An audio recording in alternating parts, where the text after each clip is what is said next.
ద్వాదశే మాసే చైత్రే నవమికే తిథౌ నక్షత్రే అదితి దైవత్యే స్వోచ్చ సంస్థేషు పంచసు. మహానుభావుడైనటువంటి రాముడు 12వ నెలలో కలిగాడు కౌసల్యాదేవికి. ఆ 12వ నెలలో ఎవ్వరూ పుట్టరు, 9 దాటి 10లోనే పుడతారు. కాబట్టి 12వ నెలలో పుట్టడం బట్టే అర్థమవుతుంది ఈయన మానవుడు కాదు, దైవం.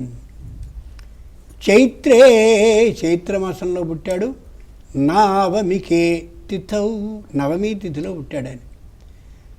నిర్భయ సర్వభూతేభ్యో నవమ్యాముపజాయతే, ఏమాత్రం భయం లేకుండా మాట్లాడేటటువంటి ధర్మబద్ధమైన లక్షణం కలిగినటువంటి వాడు నవమి తిథిలో పుడతాడు.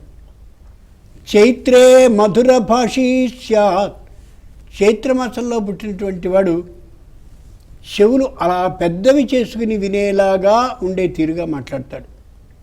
అటువంటి చైత్రమాసంలో శుద్ధపక్షంలో నవమి తిథిలో, అందున అదితి దైవత్యే పునరసు నక్షత్రంలో స్వోచ్చ సంస్థేషు పంచసు, 5 ప్రత్యేకమైనటువంటి తమ ఉచ్చ స్థానాల్లో ఉన్నటువంటి ఆ పరిస్థితిలో ఆయన కలిగాడు.